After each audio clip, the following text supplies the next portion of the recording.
would you do if God asked you to give up something or someone that you loved? Well, let's find out as Miss Rebecca reads us the story of Abraham and Isaac. Today I'd like to read you a story. It is called Abraham and His Family, and this comes out of a First Bible Story book. The story is retold by Mary Hoffman.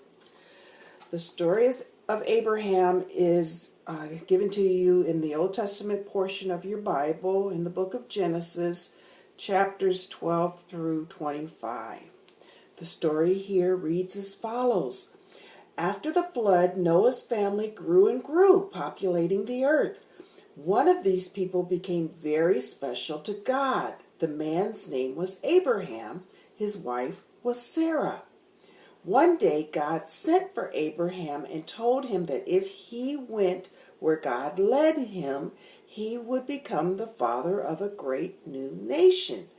Abraham was puzzled because he and Sarah had no children, but he did as God said. Abraham gathered all his people together and with Sarah and his nephew Lot set out for Canaan. When they were nearly there, Lot and his people decided to turn to the east, and Abraham and Sarah went to the west.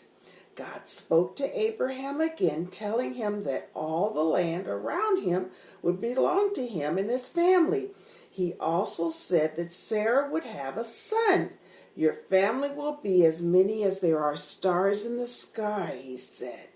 Abraham was amazed. Surely Sarah was too old to have a child. Sarah was very surprised to have a baby at last. They named their son Isaac. When Isaac was still a little boy, God decided to give Abraham a terrible test. He wanted to see how much Abraham loved him. God told him to take Isaac up a high mountain and cause his death there. Abraham was horrified, and he could not tell Sarah what God said to him. He loaded a donkey and took Isaac with him as if they were going out for a picnic. Isaac carried wood, and they set off to climb the mountain. When they had reached the top, Abraham built an altar and piled the wood on top. Isaac thought his father was going to kill a lamb. "Father, where is the lamb?" he asked. "God will provide," said Abraham, but he could hardly speak through his tears. He set Isaac on the altar and took out his knife. The boy was terrified. Suddenly an angel called out, "Stop! God now knows how much you love him. You were ready to give him your only son." Looking up, Abraham saw a ram in the bushes, which he killed instead of Isaac. Abraham had passed the test. He hugged Isaac tightly because he loved him, then took him back home. That's the end of the story. Once again, we see that our God always keeps his promises.